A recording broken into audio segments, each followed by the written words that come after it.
Voilà, donc bonjour à tous. Bienvenue donc sur ce premier live qu'on va vous proposer, comme on vous l'a dit, tout au long du reste de l'année, et donc pendant tout ce confinement. Et on va essayer également de vous proposer, comme j'ai pu vous le présenter hier, différents sportifs, différents acteurs du club qui vous donneront un peu les éclaircissements sur la saison, sur les résultats sportifs aussi, et avec les joueurs, on va essayer de rentrer un peu dans les insights, dans savoir comment est-ce qu'ils gèrent une compétition, quelle approche ils vont avoir sur telle ou telle compétition. Alors, on va chercher Cédric.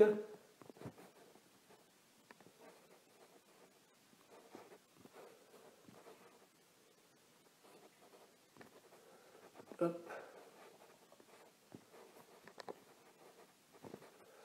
Alors, notre Cédric national, il est où?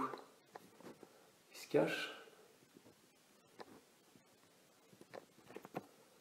Donc bon, en attendant qu'il arrive, je vais vous présenter un peu comment on va fonctionner sur ces lives.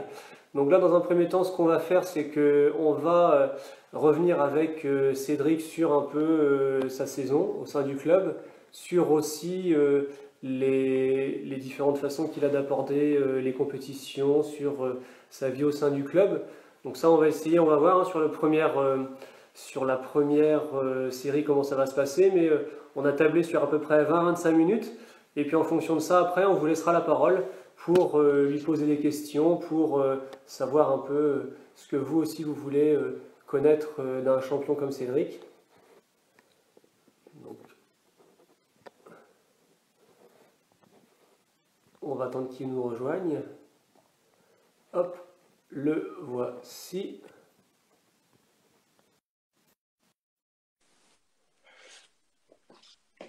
Bon, ça doit sonner, ça va en Belgique, donc ça peut prendre un peu de temps. Salut Cédric! Bonjour, bonjour.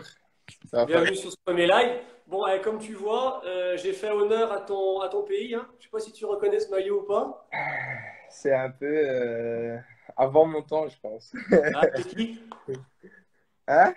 Tu sais qui c'est? C'est Adi ou pas? Ouais, c'est le maillot d'Eddy Merckx Voilà. en 77. Bon, Donc, Cédric, ça va? oui, tout va bien, tout va bien. Bon, merci de rejoindre ce live. Et bah écoute, Cédric, je te propose qu'on commence. Bon, déjà, ce qu'on voulait un peu savoir, c'est comment tu vas un peu en cette période-là de confinement. Oui, bah, un peu différent qu'en France. Ça veut dire, nous, on peut encore sortir pour faire une promenade ou des trucs en vélo. Ouais, Mais aussi les sportifs qui doivent normalement participer au JO, ils peuvent encore s'entraîner une fois par jour, seulement avec le coach, donc pas des autres joueurs, mais on peut quand même s'entraîner un minimum par jour. Ouais. d'accord. Donc du coup, comment tu fais? Parce que c'est vrai que bon, c'est inédit pour tout le monde, mais comment un sportif comme toi fait pour gérer un peu cette situation au quotidien? Est-ce que tu arrives à t'y faire et comment tu gères ça en fait? Euh, ouais, c'est pas facile, hein, mentalement, tu es un peu dans une situation que normalement tu n'es pas. Donc, Ouais, c'est un peu tout nouveau, mais j'essaie quand même de rester professionnel. Et vu que j'ai encore la chance de s'entraîner, de jouer un peu, de rester actif, bah, je fais mon mieux. Et oui, je pense que c'est important de rester quand même actif et de pas rester seulement dans la fauteuil. Donc, ouais, j'essaie le mieux. d'accord. Et du coup, est-ce que t'as mis en place un programme du coup un peu spécifique pour gérer ce confinement-là et en même temps pas perdre ton niveau de jeu, ton rythme de physique? Oui, c'est ça. Donc, presque tous les jours, ouais, je fais un entretien ou même je veux améliorer mon physique. Et vu le ping, ben, je pense que c'est le bon moment de faire un peu plus techniquement. Donc, tous les jours, on a choisi deux, trois points que ça peut être encore mieux dans le futur. Donc, on pousse sur ça et on s'entraîne ouais, les deux, trois heures par jour qu'on peut s'entraîner. On entraîne sur ça et pour les, je sais pas combien de semaines encore, ça va être la même chose. Ouais.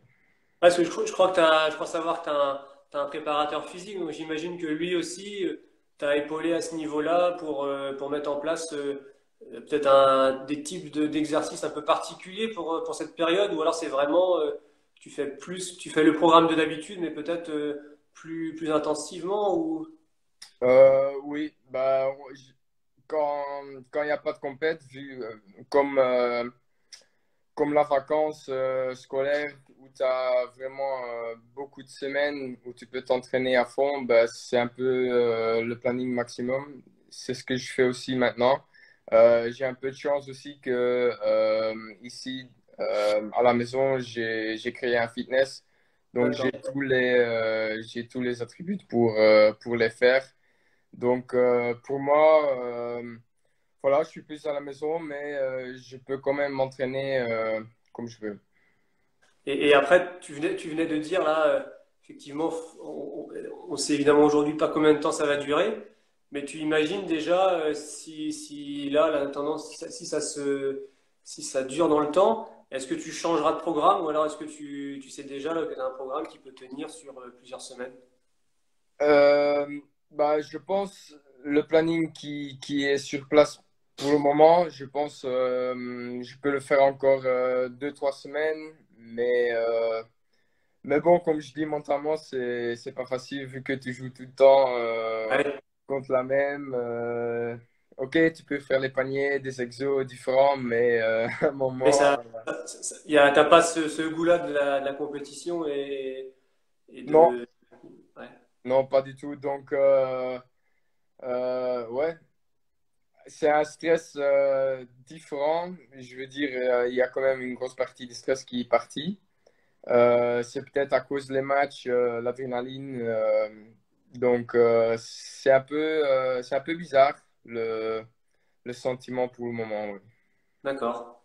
Bon, je te propose maintenant qu'on aborde un peu le club d'Edmond, hein, pour lequel tu joues depuis plusieurs saisons. Est-ce que tu peux nous dire comment tu es arrivé au club? Comment je suis arrivé? Je pense le première année, le première année quand j'étais en France, je jouais pour l'équipe de Rouen et je pense que j'ai fait pas mal une saison, pas mal. Et voilà, après, il y avait Landrieu qui était parti à Angers. Et vu que j'étais quand même proche avec lui, bah, euh, la situation est créée que j'ai cherché aussi un peu pour améliorer et ouais, pour avoir des objectifs plus grands. Et le club d'Enbron, c'était parfait pour les objectifs comme ça. Du coup, j'avais contacté Boris et ouais, ça fait quand même peut-être quelques jours et c'était fait. Donc, ça a été vite et j'étais très content que je pouvais direct signer 2 ans. Donc, ouais, très bien. Et pourquoi Edmond? Pourquoi Edmond plus que, je sais pas, un autre club de Pro ou un autre club, je sais pas, comme t'es le 6 Euh, d'Allemagne ou. Peut-être aussi parce que Thierry Cabrera, c'était mon entraîneur, mon ancien entraîneur quand j'étais jeune et il parlait quand même souvent de Nbon que voilà, c'est un club historique. J'attendais déjà des histoires avec telle personne, des matchs de fou, tu vois, des ambiances ouais, incroyables. Donc voilà, ça m'a toujours tiré un peu vers là-bas si je regardais un peu la proie. Donc voilà, c'était un peu un petit rêve pour jouer pour un club si grand parce qu'il y avait une histoire avec le Champions League, avec Hmm. ouais, les championnats, combien ils ont gagné et tout ça. Donc, ouais, Ouais, Thierry Cabrera qui a été l'un des premiers à faire se lever la salle aussi à Hennebont. Moi, je me rappelle plus jeune d'avoir vu, mais c'est vrai que ouais, il était aussi, c'était un sacré showman aussi. Donc, ouais. c'est vrai on a gardé un très bon souvenir aussi de Thierry à Hennebont. Ouais. Euh, pour toi, quelle est la différence comment, au club avec ce que tu as pu connaître à Roanne ou peut-être avant aussi dans les clubs que tu as pu faire peut-être en Belgique? Qu'est-ce qui pour toi, alors sur le plan sportif et peut-être aussi sur les à côté, fait qu'aujourd'hui, qu'est-ce qui se différencie pour toi au niveau du club? Euh, je pense dans, dans une carrière de joueur qui veut aller au plus haut niveau, il faut avoir des clubs qui sont très compétitifs. Et vu qu'Henbon, ils veulent être toujours sur le podium ou même ils visent le champion, bah, il y a une certaine pression qui arrive, ce qui est très normal, mais ça fait grandir le joueur en total. Donc, je pense que tu as besoin de ça pour être un joueur de très haut niveau ou pour réussir dans sa carrière. Parce qu'il y a des moments euh, que tu peux pas avoir ça dans un autre club où t'as pas ce défi. Donc, je pense que ça, c'est aussi une raison que j'ai choisi pour être bon, vu que je pouvais encore grandir jusque le plus haut niveau. Donc, il n'y a pas de limite dans ce club. Voilà. D'accord, d'accord. Alors pour toi, sur le plan sportif, quel est ton meilleur souvenir au club?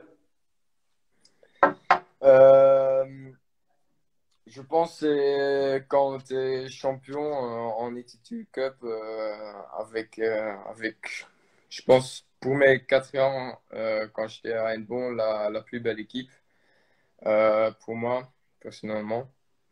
Je pense que le moment qu'on bat Saarbrücken à la maison, c'était une ambiance de folie. En plus, on fait des matchs de fou et voilà. Ça, je vais jamais oublier ça. Ouais, Donc, parce que toi déjà, bon, je me rappelle, tu fais déjà un gros match à l'aller. Liam aussi renverse un peu le joueur de Saarbrücken pour aussi nous mettre sur les bons rails pour la fin. Et c'est vrai que pour l'avoir vécu, le déplacement du match retour a été aussi, je pense, que c'était le scénario parfait, parce que c'est vrai que Fan, au match retour, est placé d'entrée par Boris et apporte déjà un match et en plus 3-0. Donc c'est vrai qu'après, oui. et je me rappelle même à la fin du premier set que tu gagnes sur Polanski, euh, même tu te retournes vers le banc et tu n'étais même pas sûr que c'était bon, alors que c'était le set qu'il fallait. Ouais, ouais. On n'avait pas parlé de ça avant le match, donc j'ai pas compté non plus parce que je voulais pas le faire. Donc voilà, je le savais pas. Et je me disais juste dans la tête, il faut juste jouer, c'est une finale, il faut rester concentré. Ouais. D'y jouer tous les points et après, quand c'est fini, je vais le voir et après, voilà. Ouais, Après, c'est peut-être même mieux que Boris, que le niveau du staff, vous en ayez peut-être pas parlé avant pour que ça passe peut-être plus, plus sans pression. oui. Sans que vous sachiez ce que vous aviez à faire. Et puis après, et peut-être juste un mot là sur ce match-là. Comment toi tu l'as vécu parce que bon, on avait emmené des supporters.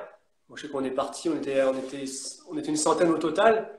Comment vous l'avez perçu les joueurs? Parce que bon, nous, pour l'avoir vécu, les dirigeants et puis les supporters qui étaient là, donc on est rentré dans la salle, on a vécu d'une certaine façon, mais comment toi, entre l'avant-match, je me rappelle, vous avez rue à midi quand on était sur la route où bon, c'était normal, on sentait un peu aussi cette pression-là. Comment toi, après, quand les gens sont arrivés, est-ce que vous en avez parlé, vous, entre les joueurs? Qu'est-ce que ça vous a procuré? Bah, ouais, on n'avait pas encore vécu ça. ouais, tous les supporters, ils étaient en train de chanter quand ils rentraient dans la salle. Donc, à un moment, tu te dis, oh là là, voilà, c'est du lourd, quoi. Et voilà, ça faisait du bien. C'était même marrant aussi de voir tout le monde si motivé. Donc, même pour les joueurs, on disait, vas-y, ici, faut les chercher, il faut aller 100%. Et tout le monde était là. Tout le monde, Ah, franchement. c'était presque un mini chaudron, presque, hein. Oui, oui, c'est ça. C'est ça. Donc, ouais, ouais, comme je disais, c'était un moment, tu vas jamais oublier. Et c'était tellement beau. Mais pour moi, le moment, c'était quand même à la maison que, voilà, tout le monde était là, tout le monde se lève. D'accord. Incroyable. Et est-ce que sur les... Voilà, là, on parle d'un match de l'équipe en général.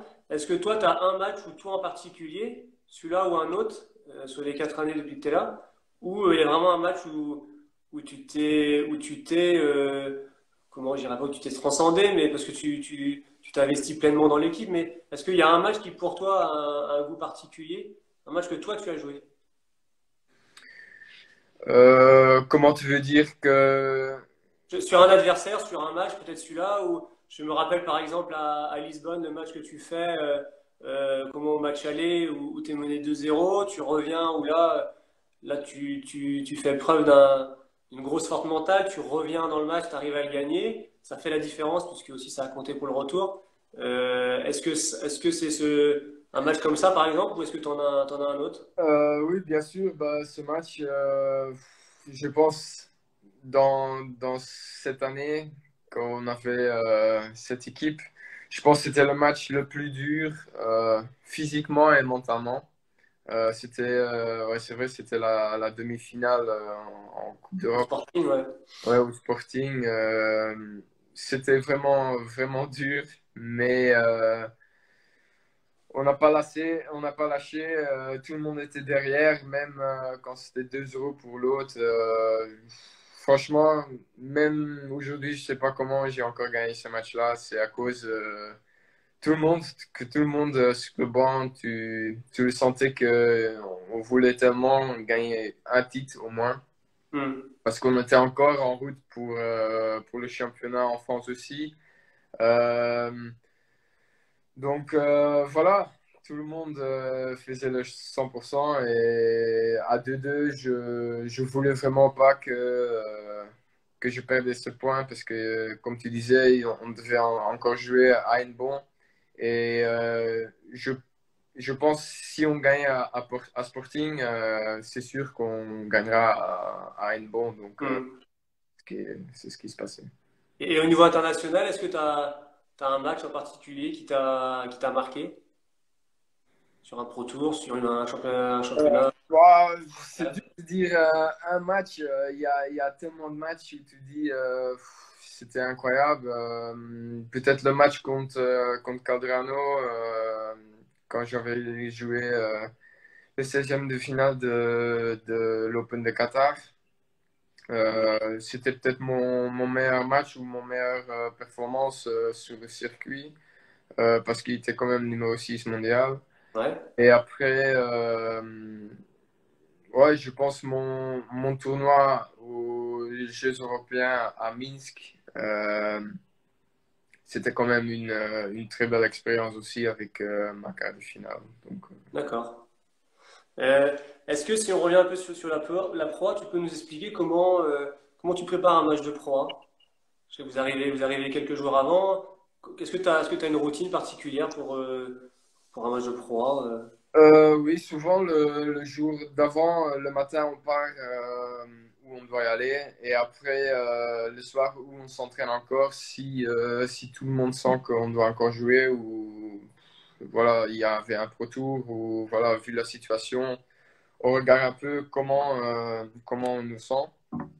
Et après, le matin, le jour du match, tu joues une fois, tu sens la sensation, tu fais, allez, tu te reposes très bien et après, voilà, tu fais peut-être une petite sieste dans l'après-midi juste avant le match. tu te lèves, tu prends un café, et après tu vas. Après, c'est la bomba. On parlait là, il y a 2 minutes du mental, par exemple sur un match comme le Sporting. On sait que le mental c'est primordial c'est primordial dans le ping. Comment tu fais toi pour gérer justement ces fins de match-là en jeu? Comment toi est-ce que tu as, déjà, t'as un travail de préparation en amont qui fait qu'une fois que tu es à la table et que tu vis ces moments-là, qu'est-ce qui fait que tu vas réussir à prendre le dessus et à comment et à pas peut-être lâcher plus que d'autres? Je pense que le plus important, c'est qu'il faut croire dans toi-même, dans tes forces et d'exécuter ça ouais, le meilleur possible sur les moments quand il faut. Donc, ouais, je pense que ça, c'est des trucs qui sont très importants où tu te sens à l'aise de le faire, même sur les moments très durs à gérer, comme 9-9 ou 10-10, ou si c'est 2-2 pour l'équipe et tout ça. Donc, je pense que croire en toi, c'est le plus important. Et ouais. Tu as, par exemple, si tu arrives à 9-9, tu te dis, allez, alors sans nous donner forcément tes secrets, évidemment, mais tu sais, allez, je vais jouer, bah voilà, je vais jouer de telle façon. Je sais que Kranga m'avait raconté ça un jour, il avait parfois une technique quand il arrivait dans les matchs un peu tendus en fin de set, où il savait que voilà, il allait servir de telle façon et que ça allait pas le mettre en danger. Est-ce que toi, t'as comme ça des petits secrets au niveau technique qui vont faire que quand tu engages, t'es plus sécurisé. Euh, oui, tu sais tes points de force et je pense, moi, je veux le faire sur les moments comme ça parce que je suis plus à l'aise sur mes points forts que les points faibles. Donc, Hmm. je vais essayer de chercher mes points forts sur les moments importants. Donc, je pense, ouais. Et mentalement, tu images quand c'est pareil dans ces moments en jeu, tu images ou tu arrives à faire le vide ou tu as je sais pas, est-ce que tu as des petits moyens au niveau du mental pour faire que ça va te permettre de mieux gérer cette situation-là? Euh, Dur à dire parce que tous les matchs ils sont différents, donc le sentiment il va jamais être la même. Hmm. Mais euh, comment dire? Ouais, tu gères, ah, c'est aussi un peu l'entraînement qui fait et sur les moments là, parfois il y a des choses, il y a des choses qui se passent et tu penses qu'ils vont pas se passer, mais en fait il faut juste jouer et pas trop penser que c'est 9-9 ou 10-10, mais tu joues comme tu joues à 0-0, mais bon, c'est toujours D'accord. facile à dire. Mais en fait, c'est comme ça, comment il faut penser, je pense. Ouais. D'accord. On parlait tout à l'heure du public Anne Montec et dans ce chaudron-là qui aujourd'hui a une histoire et a une réputation. Est-ce que toi, le public, sur des matchs, bon, tu disais tout à l'heure en ETTU Cup, par exemple l'année dernière, est-ce que toi, tu as plus le sentiment que le public te porte ou parfois ça peut aussi te déstabiliser? Je sais que par exemple, Samsonov m'avait dit un jour que quand il était venu jouer à Edmond, bon, la proximité du public, le fait qu'il y ait beaucoup de monde, qu'il y ait beaucoup de bruit entre les échanges, pouvait aussi un peu leur faire tourner la tête. On a eu des joueurs comme Kokiniwa, par exemple, qui avaient beaucoup de mal à jouer à domicile. Toi, qu'est-ce que tu en penses de ça? Oui, j'imagine très bien parce que même pour moi, la première année, c'était une année très dure, euh, vu la pression qu'il y a dans la salle. Comme tu dis, il y a beaucoup de public. C'est sûr qu'il y a une ambiance différente que beaucoup d'autres clubs. Donc, ouais, c'est une expérience qu'il faut gérer, mais ce qui est pas facile. Donc, ça prend du temps parfois pour quelques personnes. Et ouais, la première année, c'est pas facile, mais je pense une fois que tu as bien géré, ça donne beaucoup plus de positif que le négatif. Donc, pour moi, pour le moment, je sais que tout le monde est derrière et voilà, ça pousse ouais, jusqu'à l'avant. Ça avance. Est-ce que tu peux nous dire quel matériel tu utilises aujourd'hui? Alors, j'utilise mon boss Cédric Nutting de T-Bar et un MXS Evolution et un MXP Evolution. Voilà. D'accord. Et du coup, avec cette belle raquette Tibar, quel est ton coup technique préféré? Euh, quoi de mon Dans le jeu? jeu, est-ce que c'est, je sais pas moi, est-ce que c'est plutôt un démarrage que tu as particulièrement travaillé, un Euh, service non, je pense je suis quand même un joueur qui joue beaucoup avec le coup droit et la puissance. Donc voilà, j'aime bien ce coup. J'essaye de chercher ça souvent dans les matchs. Mais en même temps, les dernières années, j'ai essayé d'améliorer mon revers aussi. Donc, ouais, mais en général, ça, je reste quand même un joueur. ça part plutôt en coup droit, quoi. Ouais, Ok. pour envoyer des steaks. Euh, Allez, il reste deux questions avant de passer la parole aux internautes qui nous suivent. Si on se projette un peu, on a su là récemment que les JO étaient reportés d'un an. Qu'est-ce que toi t'en penses et qu'est-ce que ça change dans ta préparation, dans tes perspectives? Oui, bah, je pense que c'est tout à fait normal qu'ils étaient remportés vu que la situation est quand même assez grave ouais, pour la montre. Hmm. Et ouais, qu'est-ce que ça change? C'est encore dur à dire parce qu'ils n'ont pas encore sorti les nouveaux tournois où tu peux te qualifier. Donc, en cours, le système fait que la moitié des gens ils sont déjà qualifiés pour les JO et l'autre partie, ils doivent être encore qualifiés, mais ils savent pas encore où ils vont être les tournois. Le système, ça va rester la même chose ou pas parce que les tournois ils vont recommencer, la proie, toutes les compétitions ils vont recommencer. Donc je pense que c'est un peu compliqué pour le moment. Je pense 7 mois, il doit avoir des solutions et ouais, Hmm. des Ouais, moyens. c'est vrai que là, l'ITTF s'est déjà prononcé pour une suspension jusqu'au 30 juin hein, des compétitions et même des mouvements de joueurs.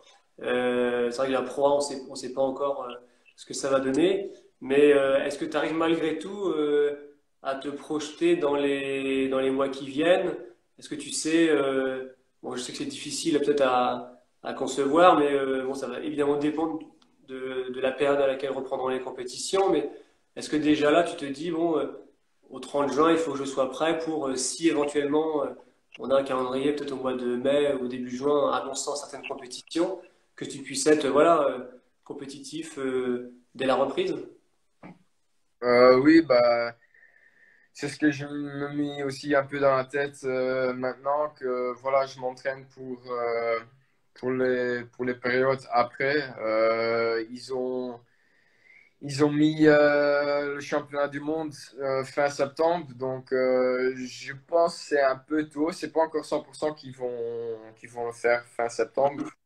Ça dépend de la situation, je comprends aussi, mais même si la situation allait bien, ça va être dur pour les joueurs pour être en pleine forme parce qu'ils vont pas avoir beaucoup de temps de s'entraîner comme il faut.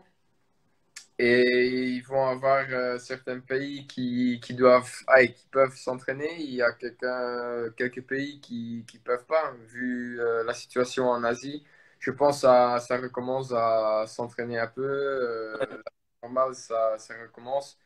Mais ici en Europe ou les États-Unis, c'est pas du tout encore bien. Donc, ouais, pour mettre un règle générale, c'est très dur. Et Hmm. je suis pas 100%. 100% si fin septembre, le championnat du monde, ils vont être bons, mais bon, c'est leur choix et voilà. Donc, pour moi, il faut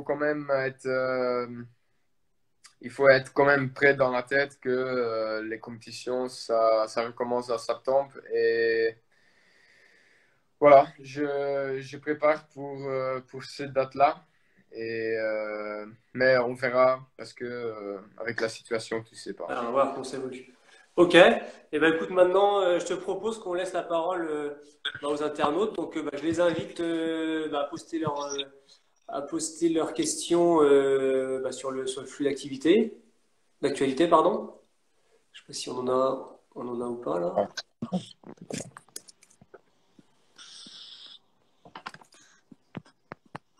Allez-y, allez-y les internautes, postez vos questions. Cédric est là pour y répondre.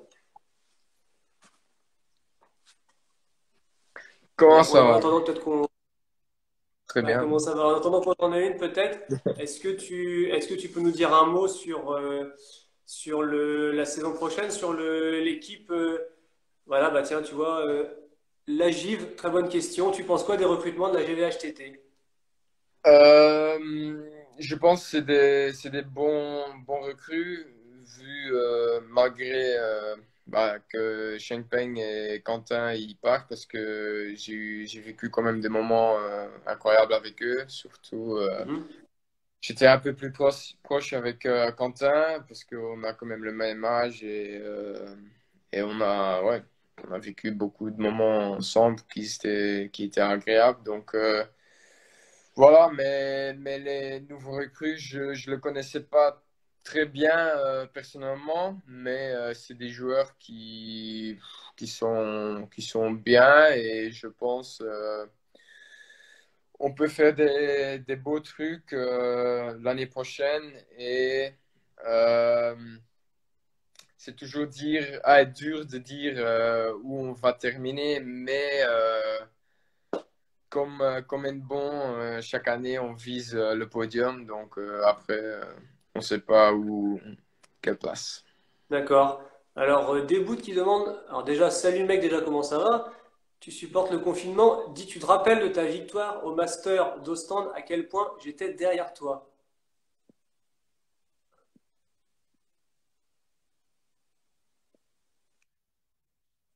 Ah, est-ce que je sais pas si tu as entendu la question? Ouais, je vais lire maintenant. Dis-tu, je te- Ah oui, oui. Ouais, ouais, le tournoi d'Ostende, c'est toujours très agréable à faire. C'est un tournoi à la côte de Belgique. Et voilà. Euh, bien sûr que je me rappelle, bien sûr. Pour J56 700 qui demande, bonjour Cédric, tu as commencé à quel âge le ping et à quel âge tu es devenu pro? Je suis commencé un peu sans savoir où je vais terminer, donc c'était juste un peu pour le fun. Je pense que c'était environ de 8 ans et où je commençais à m'entraîner mieux. Mais je pense à 5 ans, j'ai quand même commencé à toucher la balle avec mes parents, D'accord. mais sur un niveau très modeste. Donc après, tout est commencé et je suis devenu pro à, comment dire, je savais très tôt que je voulais faire le ping. Donc Mhm. à 12 ans, j'ai quand même essayé de faire le maximum et j'ai bien compris, je pense, vers 16 ans que il fallait vraiment des grosses séances, que la vie, c'est un vie pas comme tout le reste, donc il faut faire attention sur plein de choses. Et voilà. Donc je pense 16 ans, c'est un bon âge où tu peux comprendre. Et tu as commencé par des clubs déjà. Et tu as fait combien de clubs en Belgique? J'en ai fait deux, trois clubs, je pense. Donc, D'accord. ouais, j'ai toujours essayé de progresser le maximum au club. Donc, je suis toujours resté au plus haut niveau de ce club. Et à un moment à 15 ans, je pense, j'ai quitté la Belgique pour l'Allemagne et je suis resté 5-6 ans à Saarbrücken. Et après, un Et, an encore en et- Bundesliga. et tu as été le premier joueur belge à détrôner Jean-Mi. Je me rappelle avoir vu un reportage là-dessus. Qu'est-ce que Oui. ça t'a fait, ça? J'imagine que comme beaucoup de joueurs, tu l'as adulé aussi quand tu étais petit. Qu'est-ce que ça t'a fait? Qu'est-ce que ça t'a apporté? Bah, qu'est-ce que ça m'a apporté? Ça me donnait un coup de confiance. Je pense que j'étais sur la bonne route. Mais à un moment, c'était nécessaire aussi. Je pense, Jean-Mi, il restait pas 20 ans. Donc, à un moment, voilà, il savait aussi. Et je pense, il m'a porté beaucoup aussi. C'est un peu dommage que je l'ai seulement connu sa fin de carrière. Ouais. Mais quand même, voilà, il m'a apporté plein de choses, ouais, de vécu ce vie. Voilà. D'accord. Bon, bah, donc, tu as des bouts qui te répondent, hein. Bravo pour tout ce que tu apportes à notre pays, un modèle, un exemple. J'ai hâte d'être à nouveau à un tournoi pour te soutenir et félicitations pour ton titre de champion de Belgique que tu as eu il y a quelques semaines. Et question de Mathieu, alors Merci. domicile officiel. Salut Cédric, en retour Belgique, est-il possible à ton avis? Euh, c'est possible, mais je pense pas dans les prochaines années. Peut-être aussi fin de carrière. Voilà, pourquoi pas. Je pense à un moment, comme je disais, à un moment dans ta carrière, il faut prendre des choix. Mais mon ambition, ils sont encore trop grands pour réussir dans quelques objectifs. Et avec les clubs belges, pour le moment, je peux pas le faire. Donc, D'accord. s'il y avait un club comme La Villette ou un grand club comme ça qui veut chercher les Champions League ou les Coupes d'Europe, ça part autrement, mais vu la situation maintenant, le meilleur club, c'est une bonne pour moi. Voilà. Tanguy Melouet qui demande est-ce que le ping est une histoire de famille pour toi? Euh, oui, je pense bien. Ouais. Bah, j'ai beaucoup d'amis, j'ai beaucoup de copains de ping, donc oui, bien sûr. Allez, tout tourne De de toi, du ping. ping? Ouais, voilà. Donc, Tes parents jouaient un peu ou? mes parents, ils jouaient un peu. Ma mère, elle a arrêté quand elle avait fait tous les frères. Donc, on a trois enfants. Ouais, elle a Ouais. eu trois enfants. Et après, elle a arrêté. Mais mon père, il joue encore.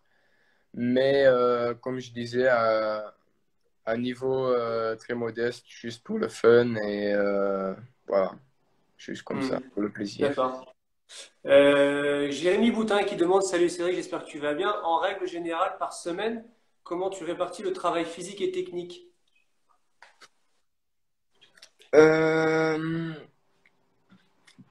combien d'heures Ouais, je et- pensais on parlait tout à l'heure du planning dans la semaine.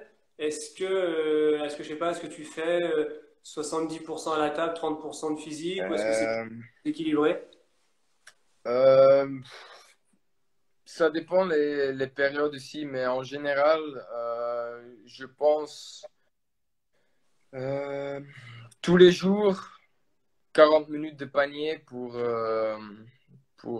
rester techniquement bien, je pense que c'est une bonne chose. Et le travail physique, C'est un travail de tous les jours. Ça veut dire il faut faire attention à ce que tu manges parce qu'il y a quand même une très belle pourcentage qui vient de là. Donc ça, c'est très important. Et après, la physique travail sur le terrain, bah, une semaine générale, j'essaye quand même d'aller 3 fois au fitness, d'aller courir 2, 3 fois, même le week-end, j'essaye de Coupé. pas, ouais, ça continue et tu sens quand le corps il dit stop, Mhm. tu vas le sentir tout de suite. Donc après, il D'accord. faut arrêter un peu. Euh, Antoublani qui demande, ça fait quelle impression d'être A1 quand tu arrives au CPB? Euh, championnat, c'est quoi? Championnat de TBB. Belgique? Je sais pas. Ouais. Le sentiment jusque maintenant, il était différent toute l'année, toutes les autres années. Ça veut dire au début, c'était peut-être numéro un, mais il n'y avait pas une très grande différence entre les autres. Et voilà, tu te battais pour gagner le championnat. Et tu savais que si je jouais bien, je pouvais le gagner, mais en même temps, je pouvais perdre en quart ou Mhm. demi, ou voilà. Et maintenant, je pense que ça fait 2 ans que tu sens que tout le monde veut te battre et ils sont plus motivés qu'avant. Donc, D'accord. la première année, c'était très dangereux. Je me rappelle le match contre Allegro à Louvain-la-Neuve. Un match très, très dur où je devais peut-être perdre, oui. Mais à un moment, il a senti ça peut-être aussi et il a perdu Mhm. quand même le match.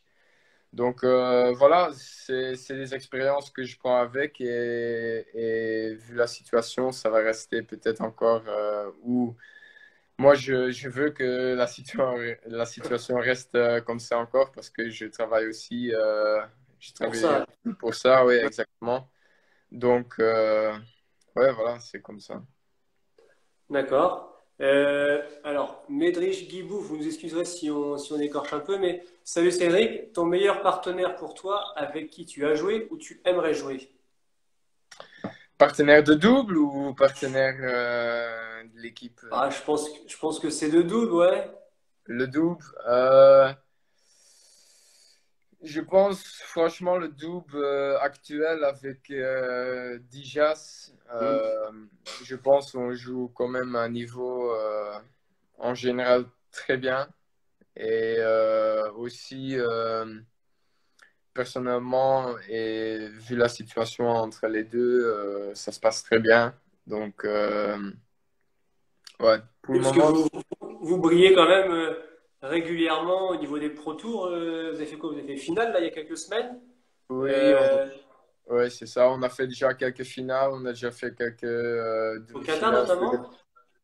Demi-finale au Pro-Tour de Qatar, demi-finale au Pro-Tour d'Allemagne. Donc, c'est quand même des Et Pro-Tours costauds. alors, au-delà peut-être de l'aspect affectif que tu peux avoir avec lui, le fait, comme tu disais, que ça se passe bien, qu'est-ce que tu penses au niveau du sportif qui peut-être fait la différence? Je sais que vous avez battu des paires de Chinois, des références, les Japonais au niveau sur la scène internationale. Comment Ouais. tu juges, toi, qu'est-ce qui dans votre complémentarité fait la différence à ce niveau-là? Bah, le double, c'est pas du tout la même chose que le simple. Donc, déjà, t'es plus à l'aise, je trouve, qu'en simple. Tu peux paniquer beaucoup plus vite. Parce que voilà, tu te sens, je vais pas dire un peu seul, mais Ouais, quand même, c'est toi qui dois le faire. Et en double, tu peux l'encourager l'autre et tu sens directement si ça marche ou si ça marche pas. Et en plus de ça, euh, notre, nos deux systèmes de jeu, ça va très bien ensemble. Et mhm.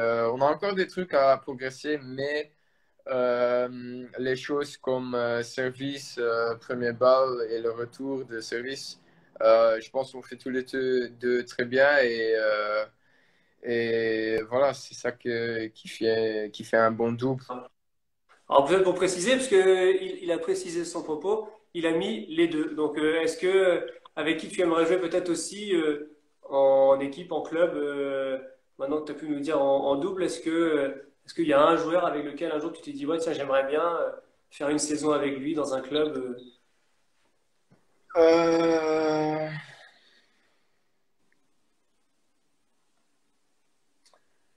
oh, je pense Timo, ça doit être une très belle expérience, mais voilà, c'est un joueur à légende aussi et ouais, j'aime bien de voir les trucs et pour m'améliorer aussi. Donc, je vais chercher ouais, des situations comme ça, comment il gère pour progresser après.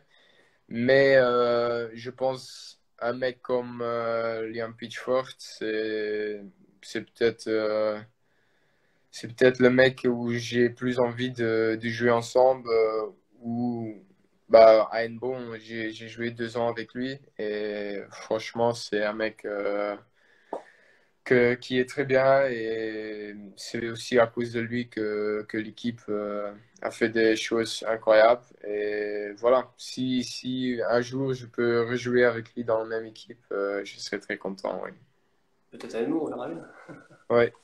On a une question là de Julien Lelièvre qui nous demande quels sont tes amis les plus proches dans le ping? Proche Plus dans le que film. les joueurs, je pense. Avec Je quel joueur t'es le plus proche? pense de Julien. Bah, le plus proche, bah, je pense que c'est un ou deux mecs. Donc, c'est des gens que tu connais pas, Julien, mais voilà, Kilo Vita et Laurent Anguin, je pense, c'est mes meilleurs potes, vu toutes les situations. Il comprend qu'est-ce que je dois faire et il me connaît depuis quand j'avais 10 ans ou quelque chose comme ça. Donc voilà, D'accord. ils étaient tout le temps là dans ma vie, dans des périodes moins bons et très beaux. Donc voilà. Alors, je vais te laisser maintenant regarder la question de Funsenzi parce que c'est du belge et désolé, mais là, Alles goed, alles goed, alles gaat goed. Ouais, il demande comment ça va, donc j'ai dit Ah, tout va bien, tout va bien. d'accord. Et juste, ça me rappelle une question qu'il y avait tout à l'heure pour revenir un peu au recrutement l'année prochaine. La question demandait qu'est-ce que tu penses du jeu de Omar Assar? Qu'est-ce que toi euh, comment tu trouves peut-être, je pense qu'il voulait dire comment tu trouves ce joueur-là dans son niveau Euh, de jeu? ouais, je pense que c'est aussi un mec qui est très, très sérieux, qui travaille beaucoup, donc il sait ce qu'il doit faire. Il a déjà un niveau, il a déjà eu et il a encore un niveau très haut. Donc, qu'est-ce que ça veut dire? Ça veut dire qu'il a un niveau de général qui est très haut. Et bah, c'est toujours bien d'avoir un mec comme ça dans l'équipe parce que en général, il va pas perdre beaucoup des mecs qui sont moins forts que lui. Mhm. Et je pense que c'est très important d'avoir un mec comme ça dans l'équipe. Et son jeu, c'est un jeu complet, hein. Il bouge bien, il travaille là-bas. Il faut toujours gagner le point. Ça veut dire, ouais, il faut jouer 2, 3, 4 coups avant qu'il rate. Donc, Mhm. il va jamais donner le match comme ça ou perdre sa tête. Donc, ouais.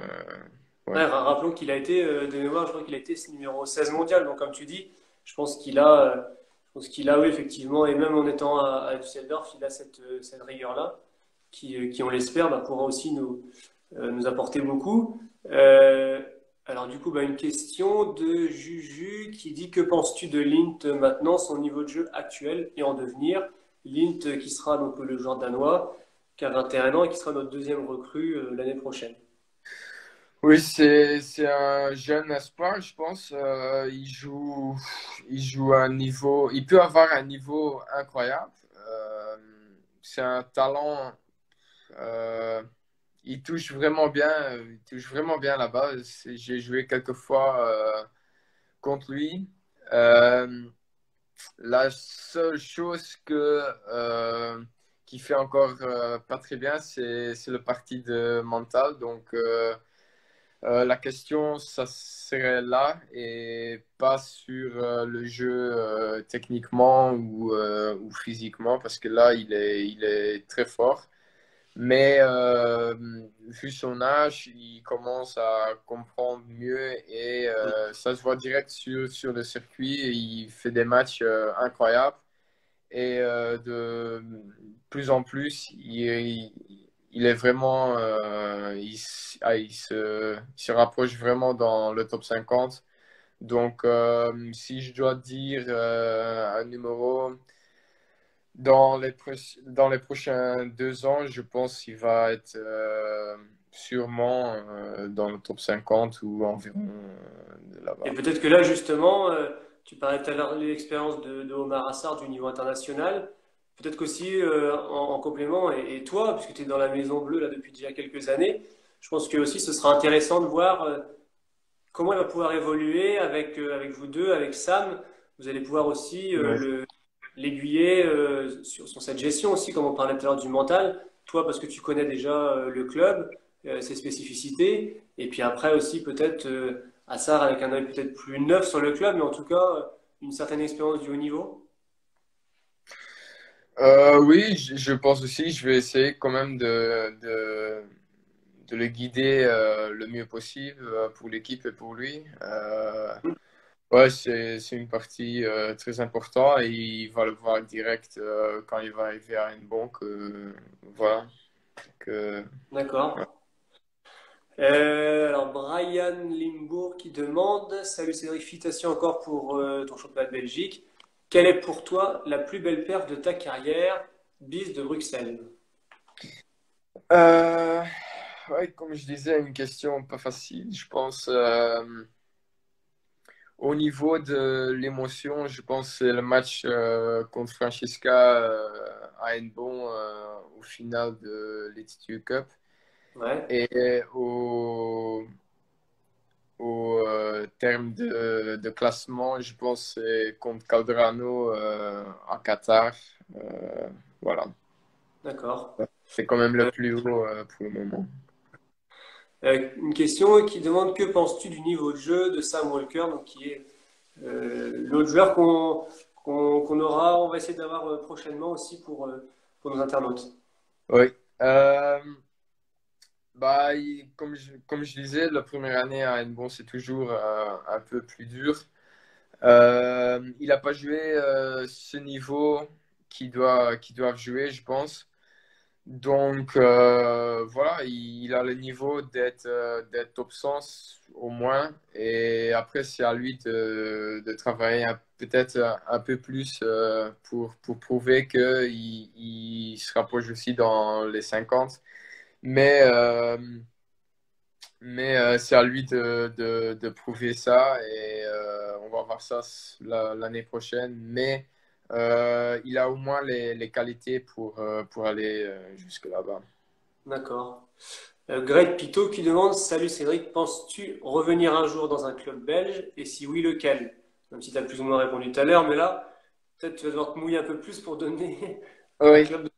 Euh, ouais, comme je disais, peut-être à la fin de ma carrière. Et après, quel club? Franchement, dur à dire.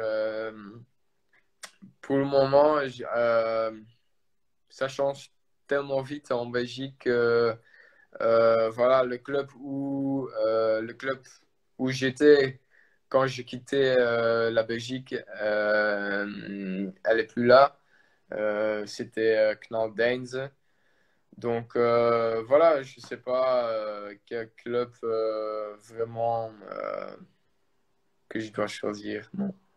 Et quel regard tu avais sur le club, un club comme Charleroi, alors qu'il n'existe plus aujourd'hui, qui a quand même fait les belles heures du tennis de table belge et européen pendant de nombreuses années. Je sais que c'était une Oui, grosse cible il y a quelques années. oui, bien sûr. Bah, si je dois choisir, le club, elle est encore dans l'état où elle était dans sa grande forme. Je dirais là-bas, à la Villette. Je me souviens toujours les matchs là-bas quand c'était demi-finale ou finale au Spiridome. C'était 7-8 000 personnes plein et des matchs incroyables avec Jean-Mi, Vladi et tout ça et Ovtcharov. Donc c'était des moments aussi que je ne vais pas oublier dans ma vie. Donc voilà, je pense des clubs avec beaucoup d'histoire, c'est toujours beau. Et si toi-même tu peux faire des histoires avec, bah, c'est encore plus Hmm. beau. Donc, Alors, on nous dit, hein, la Villette Charleroi existe toujours. Alors oui, peut-être, mais peut-être pas dans la façon dont on parle au niveau ouais. club européen. Et alors une autre question, c'est et que penses-tu du niveau de la Super Division belge actuellement? Je pense qu'il y a quelques équipes qui sont quand même fortes avec le double. Comment dire? Avec que tu peux jouer dans des autres pays et tout ça, ça a monté un peu. Et ouais, il y a quand même des équipes qui sont fortes comme Creangas, Murnov, Yannick Vostes et des Polonais et tout ça. Donc ouais, c'est costaud. Et les jeunes Belges, ils commencent à être meilleurs aussi et ils sont encore en Belgique là aussi. Donc je pense qu'il y a une nouvelle génération qui vient, mais ça prend du temps et ouais, j'espère que ça allait mieux en mieux, mais j'espère aussi que ça devient une compétition professionnelle et c'est à des clubs comme Villette de faire voilà, cette tradition Hmm. de professionnalisme. Ouais. Alors la transition, elle est toute trouvée puisqu'on te demande, euh, tu penses que c'est qui le champion de Belgique de la prochaine génération qui arrive? Et ça rejoint la question suivante, quel est le joueur belge le plus prometteur? Euh, Parce qu'il y a ouais, un jeune aujourd'hui qui tu merci. vois. Euh, oh, je pense qu'il y a une génération qui arrive, mais c'est plutôt un groupe. C'est très dur à dire à, à l'âge de cadet, junior, qui va être beaucoup plus fort que les autres dans 5 ans. Donc, allez, je pense que les juniors, vu qu'ils font les médailles sur les championnats d'Europe et tout ça, je pense tous les quatre ou tous les trois, ils peuvent chercher les champions de Belgique. Mais bon, il faut me battre aussi, donc ça va être pas évident. Non, mais ouais, ils sont sur la bonne voie, mais la route, elle est vachement longue et ça va dépendre de eux Hmm. comment ils vont gérer cette transition de 17, 18 jusqu'à 20 ans. D'accord. Alors on nous donne un nom là, Olaf Koselowski. Bah, c'est un joueur flamand qui je connais quand même mieux que les autres. Euh, je pense que c'est un joueur très professionnel. Il sait ce qu'il doit faire. Mais comme je disais, c'est dur à dire où il va arriver parce que voilà, tu peux pas. Tu peux, Ouais, il y a des, il y a des, il y a des temps forts dans une carrière Et notamment ce passage-là, oui, je pense que c'est un peu pareil pour, en France notamment, mais c'est vrai que tu as ce passage-là de junior en senior entre 17 Oui. et 20 ans conditionne beaucoup la suite de la carrière, effectivement. Bon, alors on a été coupé, je pense que ça s'est coupé automatiquement au bout d'un certain moment. On va essayer de récupérer Cédric. Ouais, alors on est de retour, hein, ça a coupé. Je pense qu'il y a il y a peut-être un moment où ça se coupe au niveau du temps. On va essayer de retrouver Cédric.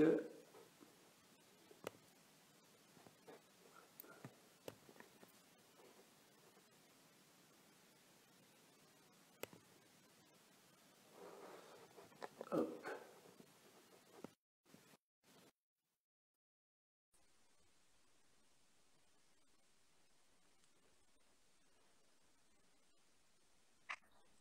Oui, voilà. Ouais, on est de retour. Ça a coupé. Je pense que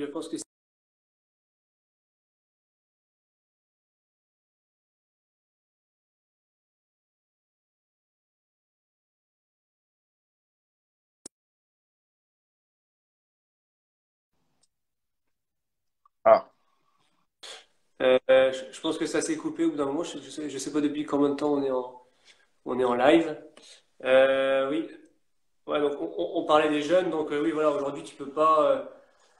Comme on disait, la route elle est encore longue et il faudra que chacun prouve aussi au cours des différentes étapes pour après intégrer, comme tu disais tout à l'heure, le top 100, top 50 mondial, quoi. oui, oui, c'est ça. Donc, ouais, tout le monde doit choisir sa route et c'est pas du tout évident. Ouais. D'accord. Euh, alors on nous demande, le club va-t-il organiser une grosse fête pour le déconfinement? Alors ça, je peux pas vous répondre. Le club va-t-il? Ah, je sais On pas. aimerait bien. Mais, Ouais, on verra bien. Ouais. ouais, c'est vrai que les gens, on sait déjà pas encore comment et si le championnat reprendra. Ouais. On est pour l'instant un peu comme tout le monde dans l'attente. On nous demandait aussi. Ah bah t'as une question là. Bah, écoute, je vais te Qui laisser y trouve entre répondre. Olaf et Andrien? Euh, Bonne question, ça. Je pense que ça dépend le jour. Pour les deux, comme je dis, ils sont très proches. Un jour, ça va être Olaf, un jour, ça va être Adrien. Olaf, il est resté ici en Belgique. Je pense Adrien, il est à Oxenhausen. Donc, ils savent tous les deux qu'est-ce qu'ils veulent faire avec leur vie et ces périodes dans leur carrière. Donc, euh, ouais. Ok.